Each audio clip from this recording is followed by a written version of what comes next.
तो एक radiologist faculty हमारी इंडस्ट्री में कितना कमा लेते हैं? earn so much that you can save you to money and then live your life. सो जब आपका नीट यूजी रैंक बनाया, it's a cloud nine moment, उस टाइम पे कैसा लग रहा था? और उस टाइम पे कोचिंग वाले सारे आपके पीछे होंगे। जब मेरी rank I, what makes am special apart from the super brilliant students? बहुत अच्छी एजुकेशन नहीं होते, एकदम फाड़ू होते होंगे कि पता नहीं ऐसा क्या पढ़ा देते होंगे। For any student who is preparing for NEET UG, तो उसको अगर रैंक 1 लाना, उसके लिए क्या स्ट्रैटेजी आप एडवाइस करेंगे? सर, करंट नीट यूजी के लिए the only thing I would से इज, एंड अगर सिमिलर स्ट्रैटेजी पूछूं नीट पीजी के स्ट्रूडेंट के लिए, तो उनके लिए स्ट्रैटेजी, आपको कभी ऐसा लगा है कि आज के दिन पे student chooses a faculty based on social media following rather than content? It is a little bit true. And अगर मैं चाहूँ कि मैं छोड़ दूँ सीट एंड दोबारा प्रिपेयर करके कोई दूसरी सीट ले लूँ, तो मुझे 25 लाख 50 लाख का बॉन्ड पे करना पड़ रहा है। Hey guys, welcome to the Nachiket Bhatia show. जैसा मैंने आपको प्रॉमिस किया था कि मैं आपके लिए वो डॉक्टर्स लेकर आऊँगा जिन्होंने कन्वेंशनल पाथ को छोड़कर कुछ नया ट्राई किया है। आज के जो डॉक्टर है उनके पास ये दोनों क्वालिटीज़ है। उन्होंने कन्वेंशनल पाथ भी चूज़ किया और साथ में कुछ अलग भी किया। उनके बारे में बताना शुरू करूँ तो मतलब जितना बताऊँगा उतना कम है, बट स्टिल एक बार क्रेडेंशियल सुनो।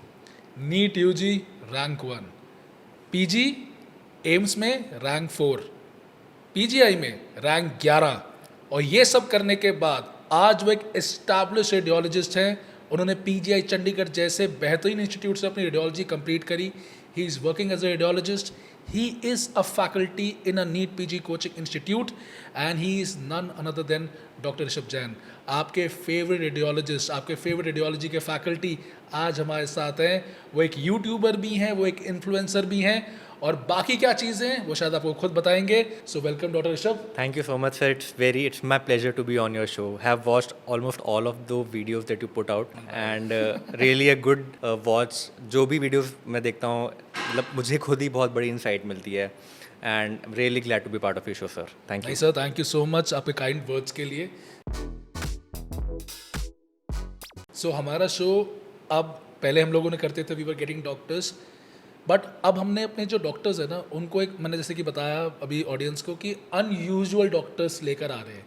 क्योंकि आई थिंक हमारे जो स्टूडेंट्स हैं, हमारे एमबीबीएस के बच्चे हैं, वो सब शायद देख रहे हैं कि क्या यार ये एमबीबीएस एमडी एसएस का ही तरीका है मेडिकल में, कि कुछ अलग भी हो सकता है। तो आप वो एक शख्स है जिन्होंने एक कन्वेंशनल पाथ को चूज़ किया, उसके बाद भी एक सेकेंडरी काम भी किया साथ में। जी सर। तो डॉक्टर ऋषभ, इससे पहले कि मैं आगे बढ़ूँ, मैं एक्चुअली बहुत एक सीरियस क्वेश्चन पूछूंगा। हाँ सर। डॉक्टर नवदीप, या ठीक है, डॉक्टर नवदीप ने रिसेंटली घटना हुई उनके साथ, may his soul rest in peace. Doctor Navdeep के बाद मतलब आप खुद बहुत अच्छे रैंक कर रहे हैं।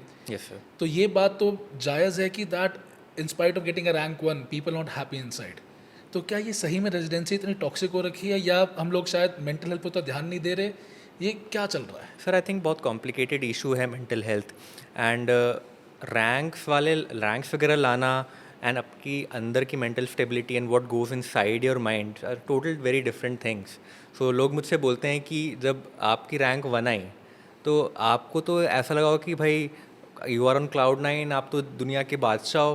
तो फ्रैंकली आई से कि जब मेरी rank 1 I, I didn't feel a thing. मतलब वो 2 years ऑफ प्रिपरेशन जो थी 11th एंड 12th की, इतनी ज़्यादा स्ट्रेसफुल थी, इतनी ज़्यादा intense थी, आई वुड से that the end of the result was not so important to me as the fact that my journey is finally over.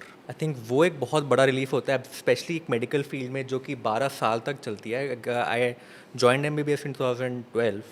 I completed it this year in 2024. So my journey is a 12-year journey. And when I cleared NEET UG back in 2012, and I got rank 1, it didn't feel a thing to me. Maybe a week later, I realized कि yes, I am now in the front of the newspaper, सब लोग जानते हैं मुझे, it's a big thing. But the mental stability associated with rank 1 is a very different thing. So what I'll say to a lot of students कि if you know कि you are in you have a problem, आपको लग रहा है कि कुछ दिक्कत चल रही है माइंड में, so always and always consult a psychiatrist. My close friends, very close friends, my family members, they have had mental issues. And मैं कुछ काउंसिल नहीं करता, I book an appointment the next day to a psychiatrist, that's all I do, and that's all everybody should do if they know someone who is suffering from an illness. Doctor Navdeep के साथ जैसे हुआ, मतलब शायद उनको उस time पे क्या स्टेप लेना चाहिए था? एक तो साइकियाट्रिस्ट वाली बात तो है ही, बट बहुत बार ना India still not open to psychiatry very easily. Yes sir. ठीक है, आज भी मेंटल हेल्थ को बहुत आसानी से नहीं देखते हम लोग, और वही ना घर पे भी बताओ डिप्रेशन है और वो कह रहे जूता मारेंगे सब ठीक निकल जाएगा तेरा, घूम ले सब। और डिप्रेशन क्या होता है, यही आंसर मिलता है आपको। Yes sir.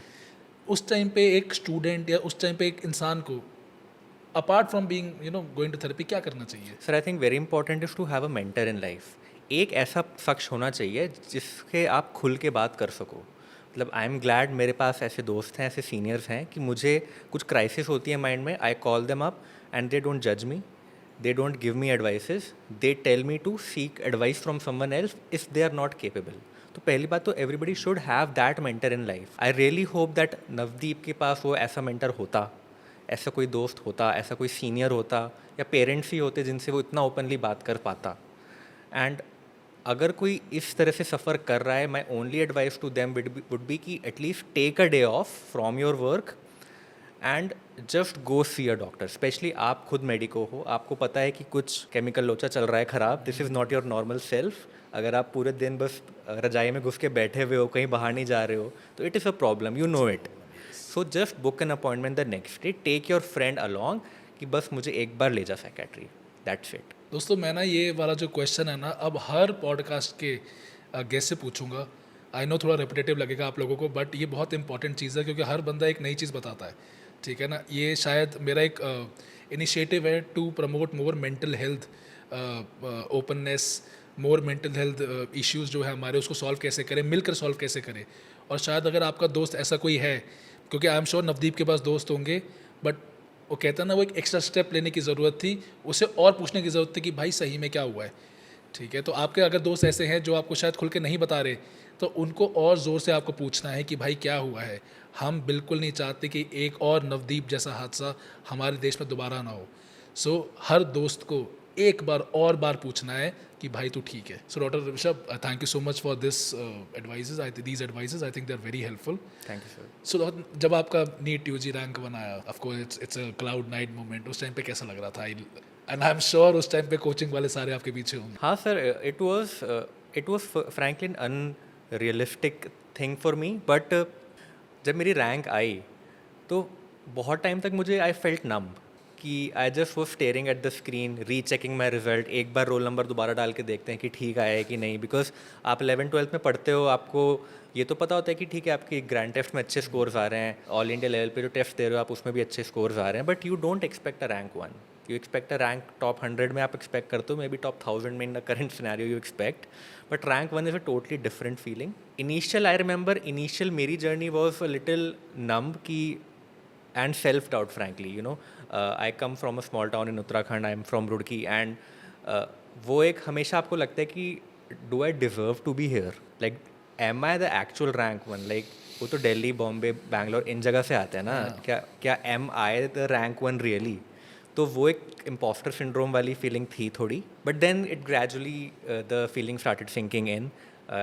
My father got a lot of calls from like almost every doctor in the city, and like sari teachers came to meet me in my home.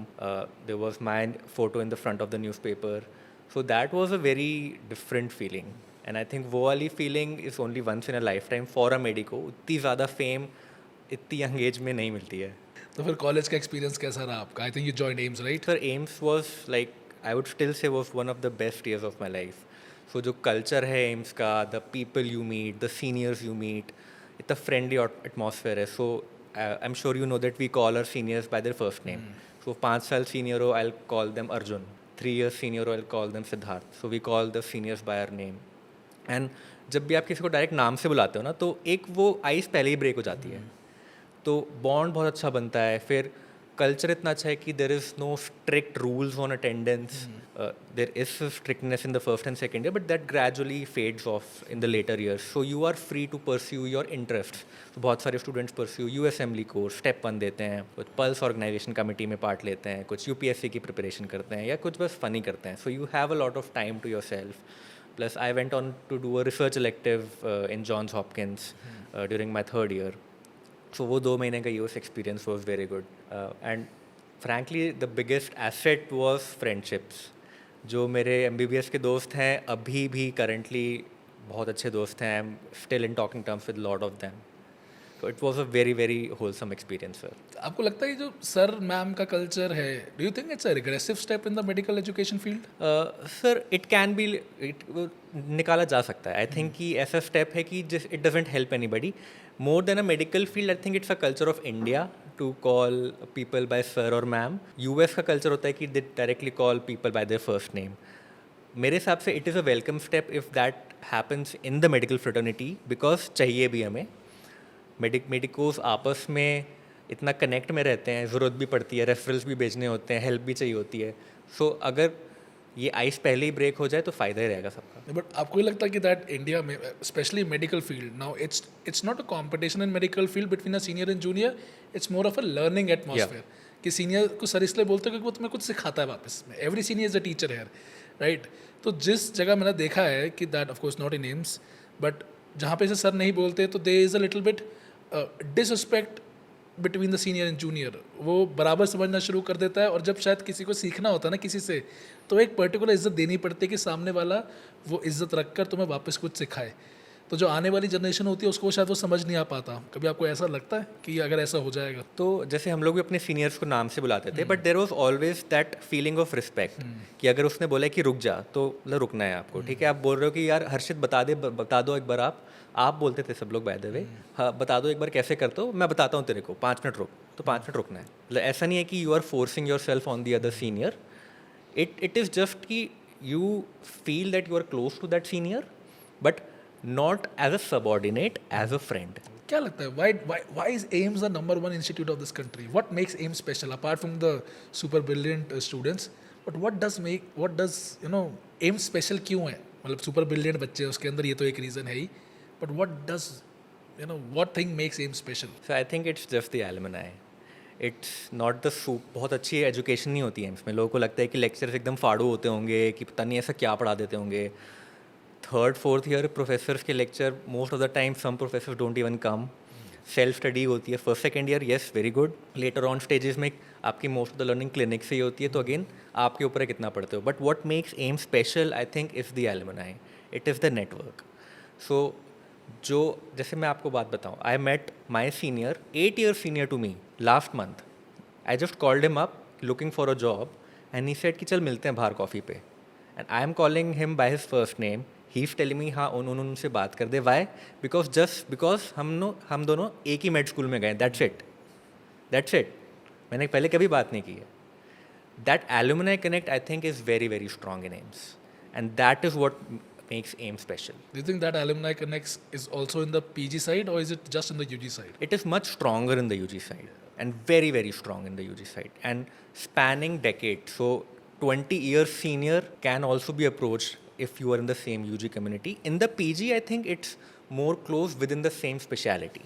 जैसे मेडिसिन में अगर मैं हूँ या रेडियोलॉजी में मैं हूँ तो I can connect with the senior in radiology, but across speciality I don't think इतना स्ट्रॉन्ग है. तो अगर मैं आज आपसे पूछूँ एक छोटी सी strategy for any student who is preparing for NEET UG, so उसको अगर रैंक 1 लाना उसके लिए क्या स्ट्रैटेजी आप एडवाइस करेंगे?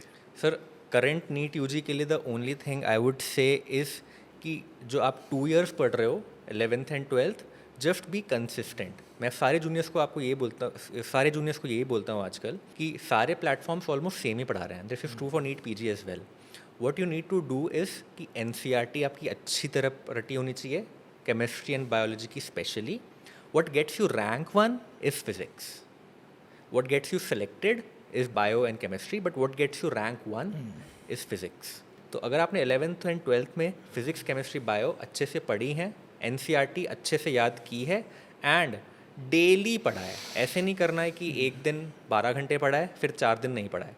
डेली 4-5 घंटे पढ़ो after classes, you will get a top 100 rank. And अगर सिमिलर स्ट्रैटेजी पूछूँ नीट पीजी के स्टूडेंट के लिए जो नीट पीजी देने वाले होंगे अगले साल, उनके लिए क्या स्ट्रैटेजी नहीं चाहिए अगर उनको एम्स या फॉर एग्जांपल पीजीआई में एक बहुत तगड़ी रैंक चाहिए?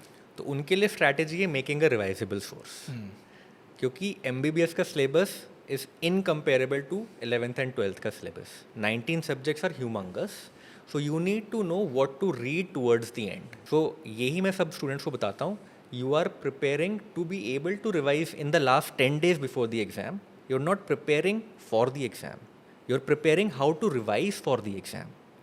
So if you have studied in such a way कि एग्ज़ाम से पहले ये इंपॉर्टेंट टॉपिक्स थे, ये 10 दिन पहले मैं दोबारा अच्छे से पढ़ के जाऊँगा ऑल एंड मेरे कंसेप्ट क्लियर हैं ही, then you'll definitely get a good rank if you have a revision strategy in mind. Revision is the most important thing in NEET PG. आजकल तो स्टूडेंट की सबसे ज़्यादा दिक्कत वही है कि दे गो विद मल्टीपल सोर्सेज और वो हर जगह के नोट्स पकड़ लेते हैं और एंड में सबके नोट्स खोल के बैठ जाते हैं, और रायता बन जाता है। रायता बन जाता है। तो उन जैसे स्टूडेंट्स के लिए आपकी क्या एडवाइस रहेगी? ठीक है, अगर आपको लग रहा है कि एक फैकल्टी एक प्लेटफॉर्म की अच्छी है, दूसरी की दूसरी अच्छी है, तो स्टिक विद दैट। अगर आपने मल्टीपल सोर्सेज ले भी रखे हैं तो एटलीस्ट नो कि किस रिसोर्स से क्या पढ़ना है। ठीक है, आई एग्री कि कुछ चीज़ें कहीं अच्छी हैं, कुछ चीज़ें कहीं अच्छी हैं, but then stick to that. अगर आपने एक रिवाइजेबल सोर्स ले रखा है कि चलो लास्ट 1.5 मंथ्स की ये रिवाइजेबल सोर्स है मेरा, वो कोचिंग हो सकती है, वो कोई बुक हो सकती है, then stick to that. But sticking to one resource पर subject at least is very very important. आपको कभी ऐसा लगा है कि आज के दिन पे student chooses a faculty based on social media following rather than content? It is a little bit true, but eventually what gets them rank is the content and they realize it post exams. बहुत सारे लोग को Twitter पे messages आते हैं, Instagram पे messages आते हैं कि हमने ये रिसोर्स किया, सब लोग कर रहे थे, अभी हमारी रैंक नहीं आई। What eventually gets you a rank is your content, not their social media following. My self included, मैं भी सोशल मीडिया पे हूँ, so don't follow me for my social media following, follow me for my content. I would से तो मतलब basically आपकी advice क्या रहेगी कि अगर एक स्टूडेंट को जेन्युइनली में किसी को जज करना है, so what is the ideal parameter to do that? So आप उनके डेमो लेक्चर्स देखो। ठीक है, लेट से आपको रेडियोलॉजी का कोई फैकल्टी चूज़ करना है, so almost all platforms have few demo lectures available in their app and YouTube पे तो है ही। तो एक बार मान लो कोई पर्टिकुलर सिस्टम का देखो and then solve the Q bank. अगर उस रेडियोलॉजी फैकल्टी से या किसी भी सब्जेक्ट फैकल्टी से क्यू बैंक सॉल्व हो रहा है, then bingo, you have got your answer. आपने पीजी में पीजीआई चंडीगढ़ चूज करा, यस सर। 11 रैंक थी, first of all superb, thank you sir. You know congratulations. तो आपकी पीजीआई की जर्नी कैसे रही? सर पीजीआई की journey was also very good. Chandigarh is a very good city to live in. बहुत clean है, बहुत ऑर्गेनाइज्ड है, and I also met the love of my life in Chandigarh PGI में। सो मेरे लिए तो बड़ा स्पेशल है पीजीआई बिकॉज मेरी लाइफ सेटल हुई पीजीआई चंडीगढ़ से ही।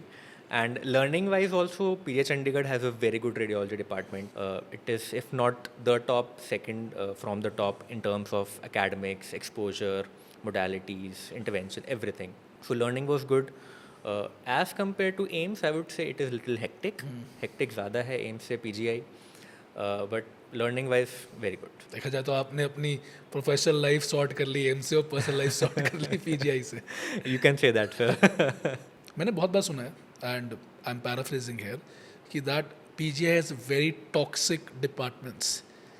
और आजकल देखा जाए तो आप देखोगे ट्विटर पे, इंस्टाग्राम पे बहुत ज़्यादा चल रहा है that the toxicity has increased in specially in post grade. तो क्या आप इसको सच मानते हैं? So is PGI toxic? The answer is yes. If that is the main question, the answer is yes. So how do you define the toxicity है? Sir, toxicity is, मैं इसको sadism से थोड़ा equate करता हूँ. It's not related to hectic. Being hectic and being toxic is very different. Is it a little sadist? Yes, it is a little sadist. So pulling people down, सबके सामने बेइज्जती करना, not motivating them enough when they are, you know, very young. That I think what defines toxicity. ठीक है, hectic बंदा जब residency join करता है तो मान के चलता है कि हेक्टिक तो होगी। सीनियर्स भी बताते हैं कि रेजिडेंसी में 12, 14, 16 घंटे काम करना होता है and they are prepared for it. What they are not prepared for it कि 36 घंटे ड्यूटी करने के बाद भी मॉर्निंग राउंड्स पे एक छोटी सी चीज़ की वजह से सबके सामने बेइज्जती कर रहे हैं, जबकि अलग से जाके भी समझा सकते थे कि ऐसे नहीं, ऐसे करना है। That is what is I think wrong. So आपको लगता है कल्चर इनहेरेंटली डेवलप्ड है, एंड और can do you think there is a possibility of a change in the upcoming future? Sir बहुत इनग्रेंड है, this is like very ingrained from top to bottom. एक systematic change ही होगा and I see it coming. मतलब बहुत openly बात करते हैं, अब मैं बहुत ओपनली बात करता हूँ टॉक्सिसिटी के बारे में on social media, other people are also talking about it and there is a change and it needs to come from us. जो डॉक्टर्स हैं, इस फील्ड से गए हैं, इस फेस से गए हैं, जिन्होंने झेली है, उन्हीं की ड्यूटी है इसको निकालना भी, क्योंकि और कोई नहीं करने वाला हमारे लिए। मतलब मैं अभी रिसेंटली सुन रहा था कहीं पे कि बीजे मेडिकल कॉलेज के अंदर तो ये हाल है कि फर्स्ट ईयर हैज़ टू पे for everything that is happening. Yes sir, Delhi colleges में ऐसा ट्रेंड है कि मैं नाम नहीं लेना चाहता, कुछ कुछ दिल्ली कॉलेजेस में कि जो फर्स्ट ईयर रेजिडेंट है they pay for lunch dinner breakfast of the whole department. मतलब that's nonsense. 40,000 per month bill आ रहा है फर्स्ट ईयर JR का. मतलब दैट इज़ बुलशिट. तो मतलब ये सारी चीज़ें कैसे डेवलप हो रखी है और इसको मतलब कैसे ख़त्म किया? मैं तो यही सुना था आज तक यार कि सीनियर खिलाता है. मैं तो Exactly. आज तक भी किसी अपने सीनियर से मिलता हूँ, चाहे कहीं भी मिलूँ, अगर मैं बैठा हूँ तो पराठा भी खा रहे तो पैसा वही देगा. मैं सोचता भी नहीं अपना वॉलेट निकालने का, और शायद जब निकालता भी हूँ तो वो कह रहा है कि तू रुक जा ना, ज़्यादा बड़ा हो गया है. ठीक है, तो वो सीधे ऐसे बात करते हैं कि बैठ जा. मतलब this is the culture that I have been, you know, I have been into my medical college, and वो मेरे लिए इनहेरेंटली. और शायद मैं किसी जूनियर के साथ भी आता हूँ ना, कोचिंग में भी अगर कोई जूनियर आता है तो कि अपना बच्चा है, इसे तो ध्यान रखना ही रखना है. So there is a, you know, that kind of bond that is developed. तो ऐसे तो यार टॉक्सिसिटी बढ़ती जाएगी सिर्फ. हाँ सर, ये culture, this is a institute culture. I guess again AIIMS में is the same culture that आपने बताया ना, कि सीनियर ही पे करता है एंड विलिंगली पे करता है. कि मेरे साथ कोई जूनियर गया है, 10,000 का भी बिल आया है, तो मैं वॉलेट निकालता हूँ कि तू थोड़ा पे करेगा. And that needs to come from institutions itself. अगर आप एक कंड्यूसिव एनवायरनमेंट नहीं बनाओगे अपने डिपार्टमेंट में, तो लोग ग्रो कैसे करेंगे? अब आप देखिए सर, एक रेजिडेंसी में कोई बच्चा आता है, पहले तो 2 साल नीट पीजी की 12-12 14-14 घंटे प्रिपेयर करके वो एंट्रेंस लेता है, ये सोच के कि अब मेरी लाइफ सेट है. देन जब वो आता है, उसको ये सब देखना पड़ रहा है कि भाई मुझे पूरे डिपार्टमेंट का खाना देना पड़ रहा है. 36 घंटे के बाद भी मॉर्निंग राउंड पे मेरी बेइज्जती की जा रही है, कुछ सिखाया नहीं जा रहा है, स्कट वर्क किया जा रहा है. एंड अगर मैं चाहूँ कि मैं छोड़ दूँ सीट एंड दोबारा प्रिपेयर करके कोई दूसरी सीट ले लूँ, तो मुझे 25 लाख 50 लाख का बॉन्ड पे करना पड़ रहा है. तो उसके लिए तो ही स्ट्रैप्ड. मतलब अगर वो सुसाइडल थॉट्स नहीं लेगा, तो मैं तो सोचता हूँ कि यार क्यों नहीं आएंगे सुसाइडल थॉट्स. इससे बड़ा होपलेसनेस क्या होगा आपके लिए कि आपने इतनी मेहनत करके ऐसी सीट ली है जो आप सोचते कि मेरी लाइफ बनेगी, but I am feeling trapped. This has to change. This has to change. नहीं तो मेडिकोज में suicide rates will never come down.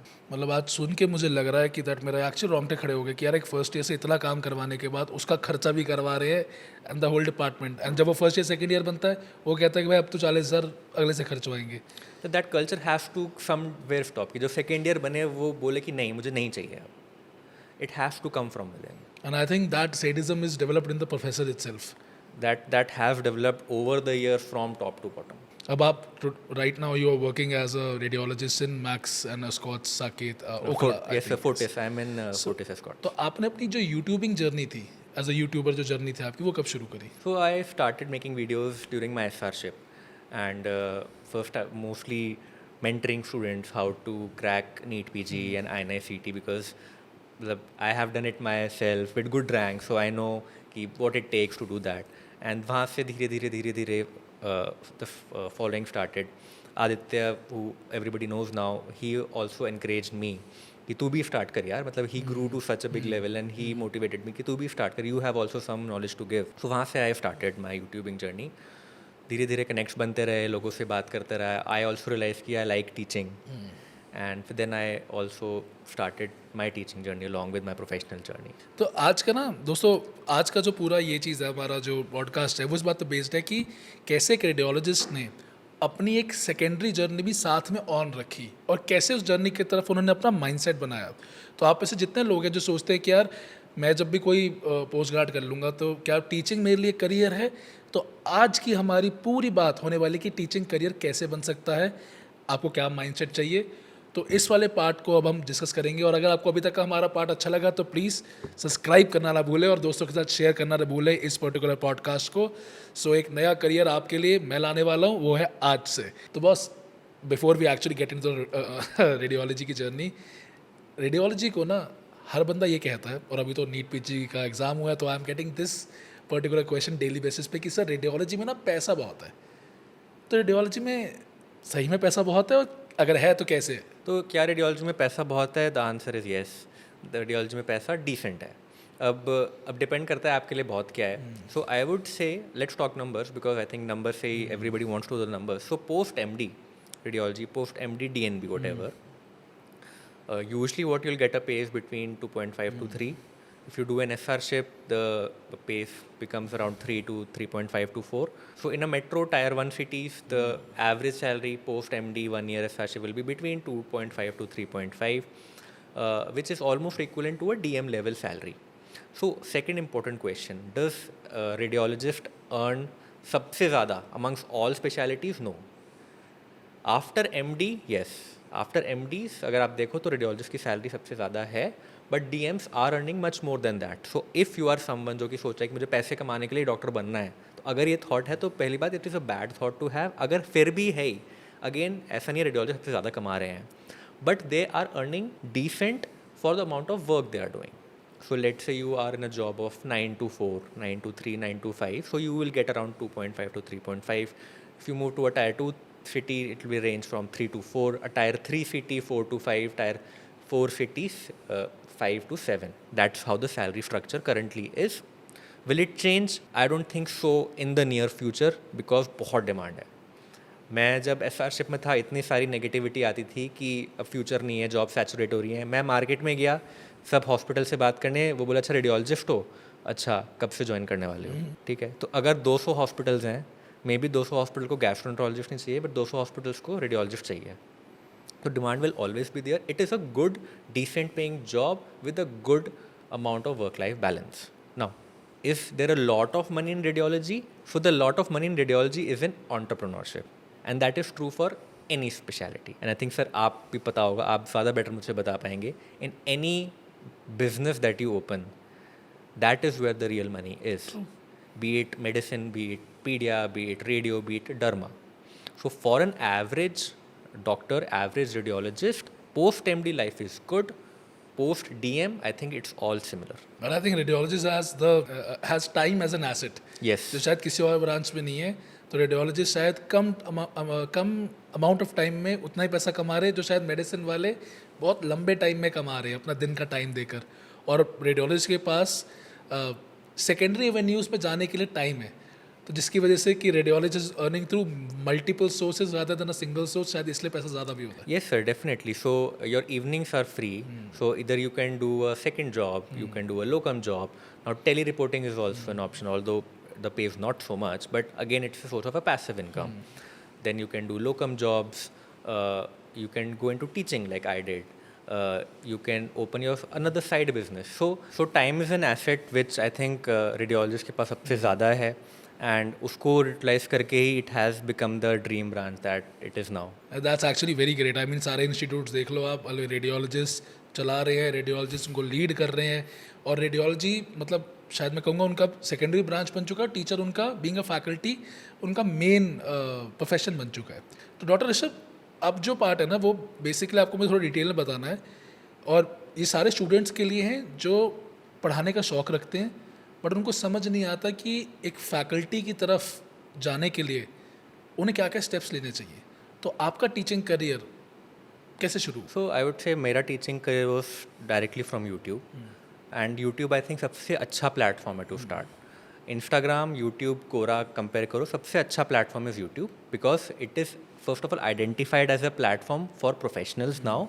Instagram अभी भी थोड़ा लोगों को लगता है फन प्लेटफॉर्म है. It is not taken so seriously. YouTube is taken seriously.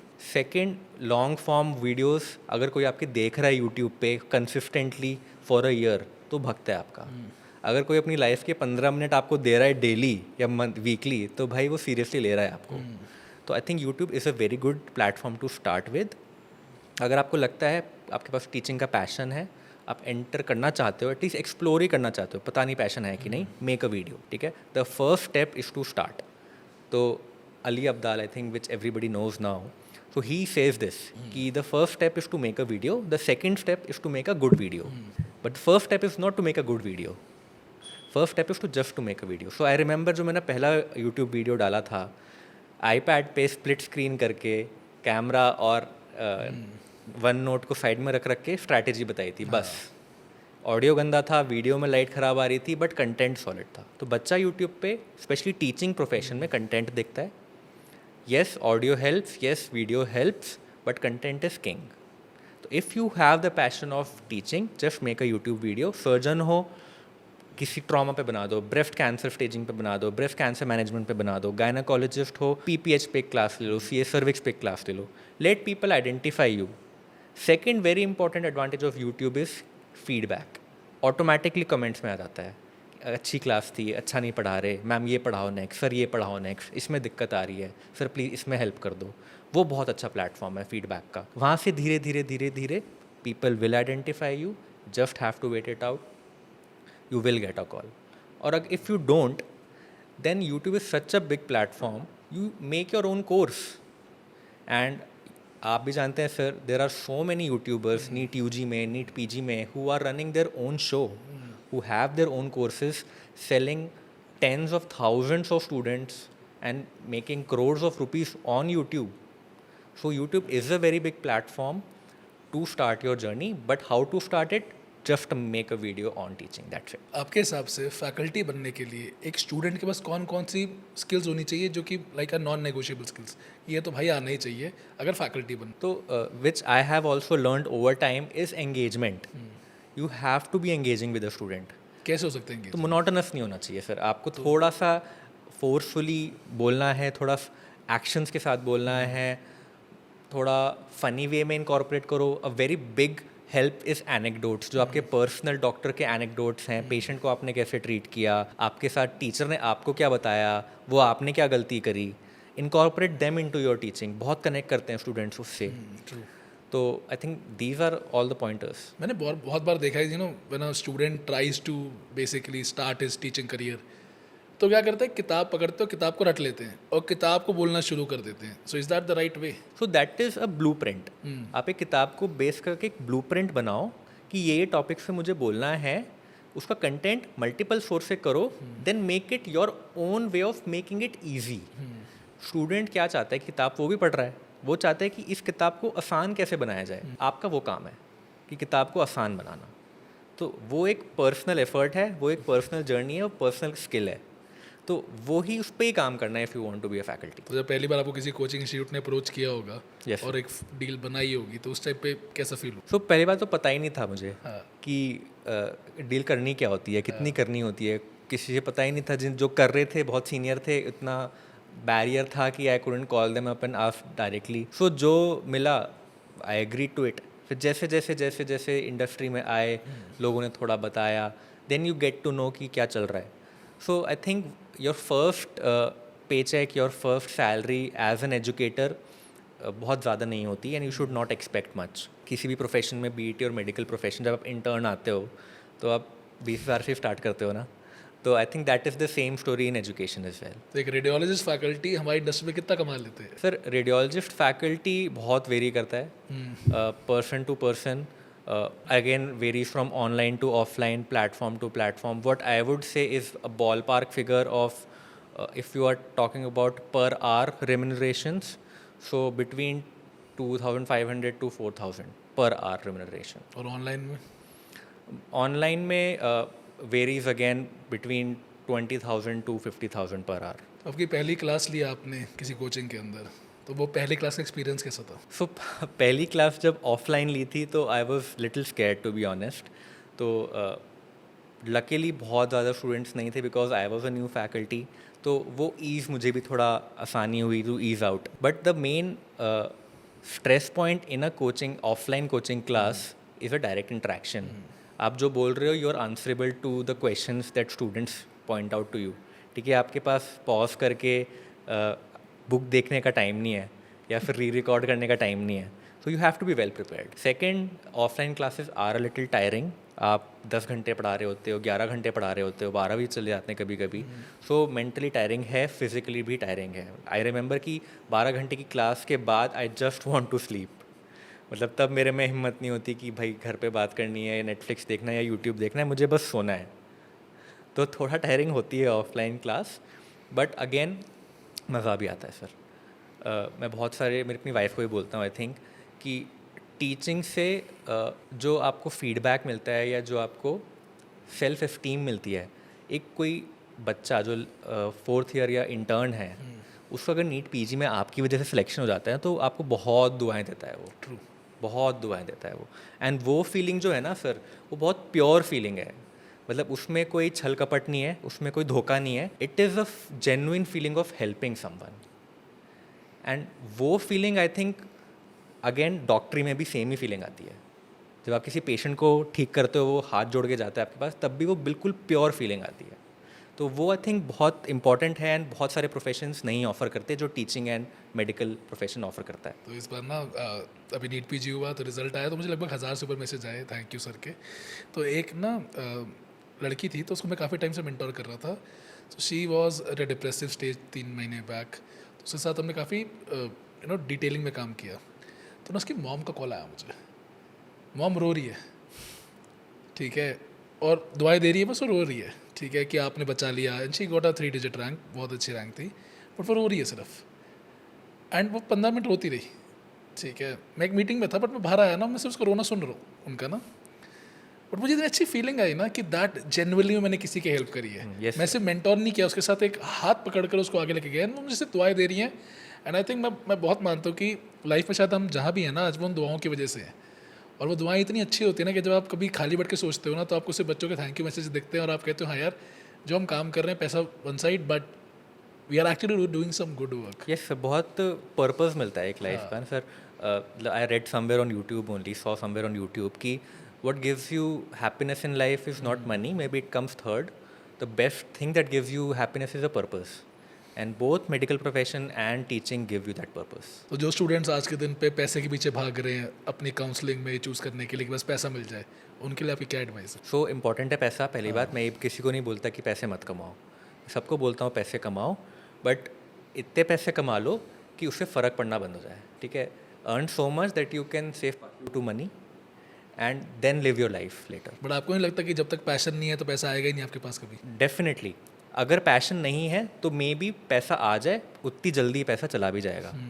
To earn a consistent amount of money you need to have a passion in that. So what's your take, branch over college? 100% branch, but what I say to students कि don't fixate on one branch, have a list of branches. So for example, जैसे मैं था अपनी counselling में, I was clear कि मुझे क्या नहीं करना, बिकॉज वो सबको पता होता है कि डर्मा नहीं करनी थी मुझे, साइकी नहीं करनी थी, मेडिसिन नहीं करनी थी, पीडिया नहीं करनी थी, वेरी क्लियर। तो क्या करना था, सर्जिकल ब्रांचेस कर सकते हैं, रेडियो कर सकते हैं।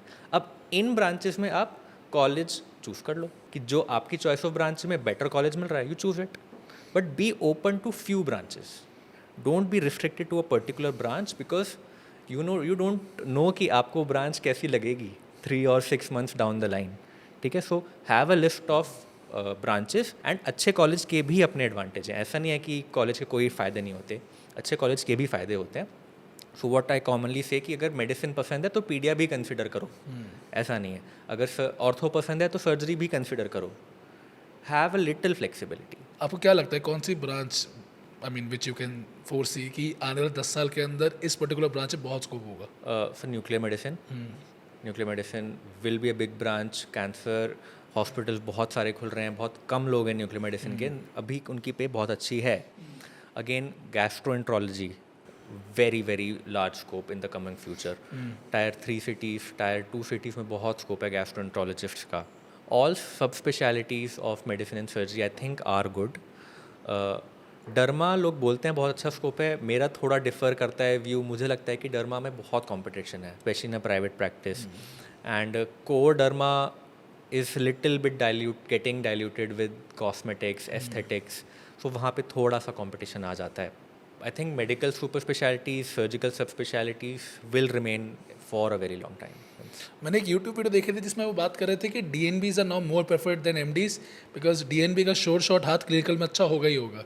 क्या ये बात सच है? So some corporates prefer DNBs over MDs, especially if there are DNBs from a good hospital, because they know corporate culture. उनको पता है कैसे पेशेंट से बात करनी है, कैसे फाइनेंसेस वर्क करते हैं हॉस्पिटल में, so they prefer DNBs sometimes over MDs. But again varies from place to place, कहाँ से आपने MD की है, कहाँ से आपने DNB की है। तो अगर आज एक स्टूडेंट कंफ्यूज्ड है, जो मेरे पास बहुत ज़्यादा आता है कि यार मैं हूँ दिल्ली का, but I am getting a Bangalore college, alright, a little bit a higher reputed college, same branch, and a little less reputed college in North India, same branch. तो उसको क्या जियोग्राफिकल लोकेशन में भी कोई फ़र्क पड़ता है आने वाले टाइम के अंदर? So it depends. Like if your South ka college is a top college in that particular state, and your North ka college is a छोटा सा college with not so good clinical exposure, do go South, ठीक है। you always have a opportunity to come back north, do your SRship, do your DM in the north. But if you're getting a good college, there is no point of skipping it just because of a language barrier. ठीक है, language आजकल सब सीख ही जाते हैं. जो patient related language होती है वो MBBS वाले सीख जाते हैं, तो आप तो पेशेंट से बात कर करके थोड़ा सीख ही जाओगे. ठीक है, इफ़ यू आर गेटिंग, अगर 19-20 का फ़र्क है, अच्छा college in south versus good college in north, it can be chosen.